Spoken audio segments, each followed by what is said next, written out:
Assalomu alaykum hammaga. Kanalimga xush kelibsizlar. Bugun Ovsinim bilan ozgina suhbat qilamiz. savol-javob o'tkazamiz. Tipa podkast tarzida video olmoqchimiz. hech bunaqa video qilmaganmiz. Bu birinchisi bo'ladi. Birinchi marta. Balki davomi kelar, balki yo'q. Bu sizlarga bog'liq. Qo'llab-quvvatlashinglarga bog'liq. Qanchalik sizlarga yoqqanini sizlar prosmotrlar bilan bildirsanglar. Bizani xursand qilsanglar. Biz zo'r narsani o'ylab qo'yamiz. Hazil. Ol gulim, ber gulim deyapmishim. Ovsinjonimga bir ikkita savollar tayyorlagan edim. O'zi umuman hozirgi paytda nimalar qilyapsiz? Nargiz opa, qayerlardasiz? Nimalar bilan bandsiz? YouTube'da umuman yo'qsiz-ku to'ychina. Yo'q, adashmasam ozgina bo'lsa ham YouTube'da borman. Istanbul manzaralari. Da, to'g'ri. Qo'ldan kelgancha nimalardir qo'yib turaman. Umuman yo'q bo'lib qolgandan ko'ra. Nimalar bilan mashg'ulman asosan bilasan, hozir Turkiyaga davolangani kelayotgan kasallarni koordinatorligi bilan shug'ullanyapman. Ya'ni kimdir kasal bo'lib Turkiyaga kelib davolanishni xohlayotgan bo'lsa, ularga klinika tanlashda, doktor tanlashda yordamchi bo'laman. Tarjimonlar ham ko'p. Ha, tarjimonlar ham qilaman. U уже alohida mavzu. Xullas, shu ishlar bilan mashg'ulman va bu meni juda ham ko'p vaqtimni olgani sababli qolgan hamma ishimni bir chetga surib qo'yishga majbur bo'ldim. Umuman keyinchalik anaqa YouTube'da oldingi aktivligingiz bo'lishi mumkinmi? Nima deysiz? Planlarda. Planim o'sha kanal yopilgandan beri 50 martalab o'zgardi. Aslida juda ham meni har doim yuragimda turadigan narsa shu YouTube yurg'izib kimlargadir nimadir o'rgatish bo'lgan har doim aqlimda. Lekin vaziyat va vaqt tanqisligi, vaziyatdan kelib chiqqan holda so'z berib bir necha marta qila olmaganim bu ishni tamoman hozircha to'xtatib turishga o'zimga o'zim qaror berdim. Va balki bo'lib qolar, ya'ni chiqmagan jondan umid balki davom etar. Keyinchalik pensiyaga chiqib bo'tlarga ko'chib Xuddi shunaqa ketsangiz. o'ylayman.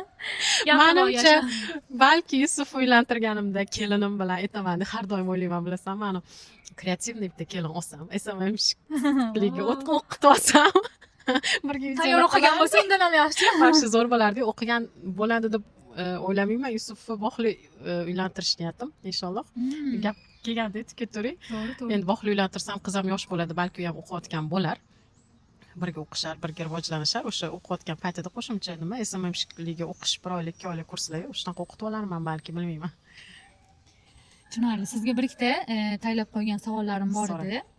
Turkiya haqida umuman Turkiya hayotiga moslashishda eng ko'p nimalardan qiynalgansiz? Qiynalganmisiz o'zi? Voy, hamma qiynaladi. Menimcha, men hozir misol uchun Turkiya turmushga chiqayotgan qizlarni 10 martalab o'ylab ko'rishini maslahat berardim. Men lekin o'zim turmushga chiqayotganimda anladim zaten.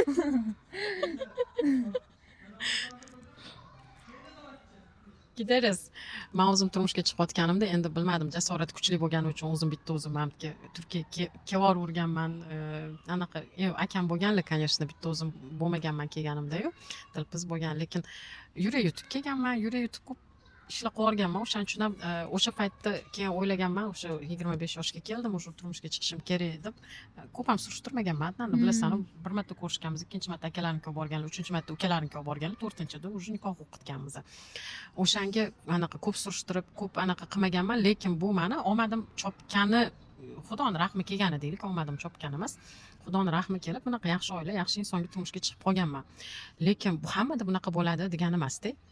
Yaxshilab surishtiringlar. Masalan, Turkiyaga kelganlar qanaqa bo'ladi? Qizlar, ayollar masalan otasidan yoki bывший birinchi turmushidan mamnun qolmasdan ajrashgan ayollar bo'ladi-yu.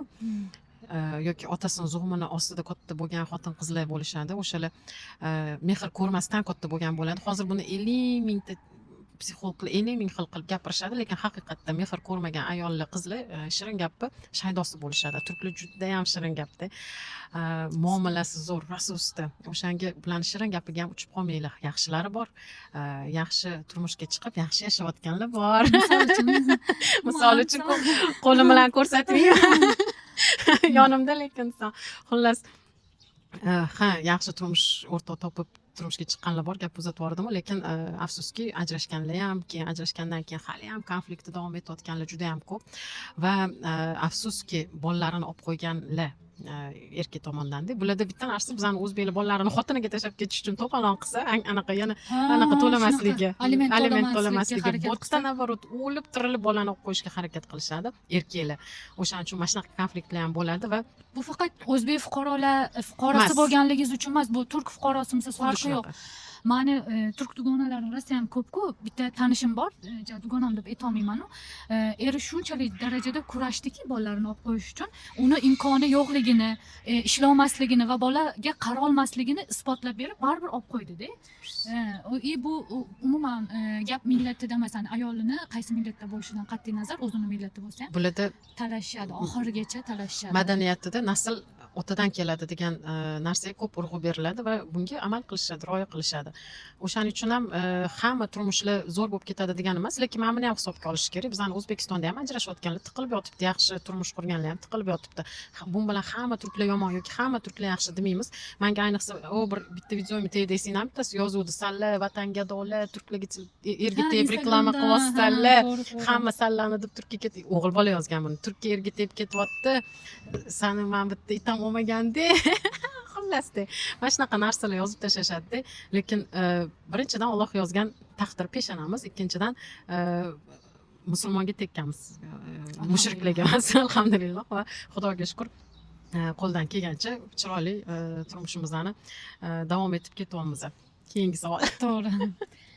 Keyingi savol. Haligacha ko'nikib olmagan urf-odatlar bormi? Bor. Turk urf-odatlari. Men qo'l o'pishni yomon ko'raman. Nimani? Qo'l o'pishni bundoq qilishadi, men rosa yomon ko'raman. Bu meni katta ketishimdan emas, g'ururimdan emas, boshqa narsadan emas. Menga qanaqadir g'alati. Undan ko'ra duo mani uchun. O'zbekcha men eng xo'jayinimga ham yoqqan, hatto unga ham savol javob qilsak bo'lar ekan vaqt. To'g'ri. Xo'jayinimga ham O'zbekistonda yoqqan narsa. Ha. O'zbekistondagi qaysi xonadonga kirmaylik, qatga bormaylik, hamma yoqda duo qilib, bizani kutib olib, duo qilib kuzatib qo'yishgani bo'ldi. Menga mana shu odat yoqqandi, hattoki bolalarimga bu narsani singdirishni xohlayman, davom ettirishni xohlayman. O'rgana olmagan narsalarim shu ayollarning ko'chalarda sigaret chekishligi, haddan ziyoda ochiq kiyinishi, hatto kecha metroda kelyapmiz, masalan, mayli hammani o'zini anaqa yasham anaqasi qarori bo'ladi, men bunaqa yashayman deb, lekin xohlaganimcha yashayman deb, prям ichki kiyimda ko'chaga chiqishdek bo'lyapti-da. Hozir meni voyaga yetayotgan o'g'lim bor va ko'chada men uyalaman deydi-da. O'shaning uchun mana shu narsalar O'zbekistonda ham g'ashimga tegadigan narsalar bor. Buni hammaga balki g'ashiga tegar, lavini ishirib, yuzini ishirib, kipri qo'yib, hijobda bo'lsa ham qo'liga tirnoq qo'ydirib, lak surdirib, ro'molda yurishibdi. Buni qilishyapti blogerlar ayniqsa va buni xuddi уже normaldagi hamma qabul qilishni boshladi. Men buni normallashtirishni tarafdori emasman va bu noto'g'riligini qarshimdan chiqqanga aytaman. Buni normallashtirganda O'zbekistonda, Turkiyada ham botoks bo'lmasa ham, masalan, bo'tda kipri qo'yishga hamma anaqada turmaydi, ochirda turmaydi, tirnoq qo'yishga anaqa qilishmaydi-yu, lekin ochiq kiyinishni juda ham yaxshi ko'rishadi. Mana shu tomonlari menga umuman yoqmaydi. To'g'ri, gapingizga qo'shilaman. Boya aytganingizdek, voyaga yetayotgan farzandlarga ta'siri juda ham katta. Efe hali unchalik e'tibor bermasa ham, уже sekin-sekin unda ham boshladida. Men unchalik sezmasdim-da bu narsani, ya'ni bizning oilamizda bu narsalarga uncha ahamiyat berilmasdi, lekin Efe katta bo'lgan sari sezilyapti. Qizim ham sekin-sekin katta bo'layotganidan Efeni g'ashi keladi-da. Unaqa kiyintirma, buni kiydirma, buni qilmagin degan narsalar. Targ'ibot sentriga kirsa, Pantene magazinlar bo'ladi. Endi ichki kiyim sotadigan anaqalar yo'q. Yusuf mamnaq o'tadi. Ayib yaldim. Yana aniq bitta misolda Nargiz opa, o'tgan haftami, o'tgan oymi, xullas aniq esimda yo'q. O'zimga bitta ko'ylak qidiryapman-da. Uzun emas, lekin kalta umuman niyatimda yo'q. Tizidan pastroq bo'lishi kerak. Topolmadim shunasi. Targ'ibot sentrida topolmadim. Rosa qiyin. Ayni любой торговый sentrlarga borganingizda, ani obязательно orqasi ochiq, oldida kalta ochiq. Yoki anaqa uzun ko'ylak bo'lsa, anaqa nimasi bo'ladi. Razrezmi, o'sha nimasi bo'ladi. Торговый sentrda holatida, nima yana menga aytishadi-yu, ko'plar sizga yozishgan menimcha, anaqa ovsiningiz ochiq kiyinadi. Ochiq kiyinganlarni ko'rmagansizlar hali. Metroda yurib ko'ringlar yoki Nishontashiga boringlar. Erenkoy, Beshiktash, Erenkoy, Kadukoy. nima торговый sentrda приличный kiyim topish juda ham qiyin. Faqatgina maxsus ba'zi bir do'konlar bo'lishi mumkin. И то hamma joyda emas. Yoki internetdan olishingiz mumkin. U ham olmadingiz yo nima bo'ladimi, yarashadimi, yo'qmi, tanlab ko'rmaganingiz uchun, kiyib ko'rmaganligingiz uchun ozgina muammoroq. To'g'ri. Keyingi savol. O'zbek ovsinizdan mamnunmisiz? O'ylab ko'rish kerak. Yo'q, mamnunman. Men har doim aytaman, efirlarimda ham ko'p aytganman. Shahnoz meni singlimdek. O'zim родной singlim emas, begona. Lekin juda ham yaxshi ko'raman, hurmat qilaman. Kafedengimiz ayni, ya'ni nima deyiladi o'zbekchasi? Fikrlarimiz bir-biriga to'g'ri keladi. To'g'ri keladi, anaqa zid emasmiz. To'g'ri. Yo'q, yaxshi ko'raman. Singlimdek ko'raman. Hech qanaqa konfliktimiz bo'lmagan bu masala. Aynan, mashalloh, shaxsiy munosabatlarda. Bo'lishi uchun sabab bo'lishi xolishgan. Lekin o'xshamasin ham, bo'lmasin ham hech qachon. Xuddi shu narsaga men ham qo'shib aytadigan bo'lsam, men ham juda ham mamnunman. O'zimni opamdek yaxshi ko'raman. Bemalol dardlasha olaman, bemalol suhbatlasha olaman, bemalol sirlasha olaman. Bilamanki, sirimni hech kimga aytmasliklarini yoki ba'zi bir insonlarga o'xshab qo'shib boshqasiga yetkazmasliklarini hammasini bilaman. Keyin hattoki ba'zida o'zlariga ham yozganman bir marta, O'zbekistonga ketgan paytlarida o'zimni yolg'iz his qilaman-da. Kam ko'rishsak ham shu uydaliglarini bilsam bo'ldi, maricha anaqa beradi-da. Поддержка beradi. Shunaqa gaplar. Boshqa savoling yo'q? Boshqa savolim o'zi yo'q, lekin hozir sizga nima so'ramoqchi edim, xayolimga kelib qoldi-da. Umuman nimada turklarni nimalari bor-ku, nima deydi, o'zini urf-odatlari, nima xarakterlari, men bu nima deydim, har bitta narsani planlashtirib yashashadi-yu. Hech qachon plandek. Sizda shu narsa bo'lganmi? Sizda ham masalan biron narsa plan qilib yashaganmisiz? Oddiy misollarni, oddiy kunlik planlarni aytyapman-da. Meni bitta ko'p dugonalarim dushanba kuni buni qilaman, seshanba kuni buni qilaman, chorshanba buni qilaman deb butun haftani planlashtirib qo'yishadi-da. Menda hayotda unaqa narsa bo'lmagan, planlasam ham hech qachon o'xshamaydi. Sizchi planli insonsiz yoki? Aslida yo'q, men umuman planli inson emasman. Men danik, ya'ni bardakman. Fikrlarim bardak, hayotim ham bardak, uyim ham bardak. Yo'q, aslida prinsipialniy va rejali bo'lish juda ham foydali aslida, lekin ba'zi bir sabablarga ko'ra bu narsani menga kichkinaligimdan hech kim o'rgatmagan, ongimizga singdirmagan, lekin men bolalarimda bu narsani qo'llashga harakat qilaman, to'g'ri. Rejalarini yozib beraman, haftada bir haftalik dars programmalari, krujoklari, hamma narsalari bor. Ular ham menga o'xshab ba'zan uni anaqa qilishsa ham reja asosida darslarga qatnashishadi, ba'zi aytgan narsalarini qilishmasa ham, lekin rejalashga harakat qilishadi va buni bolaligidan o'rgatib borish kerak. Lekin planli bo'lish har doim yaxshi. Vaqtdan yutasan. Masalan, men yaqinda bir 4 kun 5 kun bo'ldi kitob o'qishni, обязательно kitob o'qishni anaqamga kirgizdim, chunki rejalarim orasiga yozib qo'ydim, kitob o'qiyman har kuni deb yozib qo'ydim. O'qiyman, tashlab qo'yaman, o'qiyman, tashlab qo'yaman va bu yaxshi narsa emas. Nechta kitobni boshlab o'qib yarmida tashlab qo'ydim, ularni обязательно bitiraman. Men bu kitobni majbur boshladim aytganimdek. Bu kitobni yaqinda bizning kitob klubimiz bor, o'g'limning sinfdosh onalari bilan va o'qituvchilari bilan o'sha klubda boshladik va 6-gacha bitirishim kerak. Keyin bu kitobning muhokamasi bo'ladi o'sha sinfda. U klub anchadan bir bor, anchadan bir qatnashaman, lekin aytilgan kitoblardan faqat 2taginasini o'qiy oldim. Bu ikkinchisi o'qib bitirmadim. Bizda ham bor unaqa klub, lekin qo'shilishga anaqa jasorati yo'q-da haligacha. Qo'shilib qo'ysang keyin o'zi boshlanib ketadi. O'zi majbur qolish kerak o'qish uchun. Xullas, rejali bo'lish har doim bu plus degani, lekin bizning rejalarimizdan ko'ra bitta yana tarafi, Alloh rejalari boshqa bo'ladi. Har doim ham xohlaganingdek bo'lmaydi, lekin rejali bo'lish yomon emas. Prinsipialniy bo'lishing kerak bo'ladi va bu faqat men har doim havas qilaman. O'zim bo'la olmayman, prosta nimaga deyman-da, nimaga har doim o'zimga shu savolni beraman. Nimaga sen shunaqa bo'la olmaysan? Nimaga reja bo'yicha yasha olmaysan? Hatto mana yaqinda aytdim, bitta qiz bilan tanishdim. O'g'limning maktabidan bitta ayol bilan tanishdim. To'g'rirog'i u Qur'on o'rgatadigan xo'ja ekan. Otinoy deyiladi o'zbekchalab va o'tgan kunim bilan yozishdimda man dedim ko'p narsa hayotimda bardak bo'lib yotibdi, masalan ishim borib kelaman, keyin man bularni qilaman deymanda qilolmay qolaman, rejalash o'ylab yurganlarimda ketmaydi deganimda san eng birinchi namozingni 5 mahal to'g'irlab olgin dedi. Namoz mavzusida ham yozdimda unga, namozlaring to'g'irlab olsang keyin o'shanga qarab qolgan rejalaring to'g'irlab olasan dedi. O'shani davom ettirishga harakat qilyapman hozir. Ja bo'lmasa 2 betcha, bo'lmasa o'qishga harakat qilyapman, lekin undan ko'p o'qiyapman.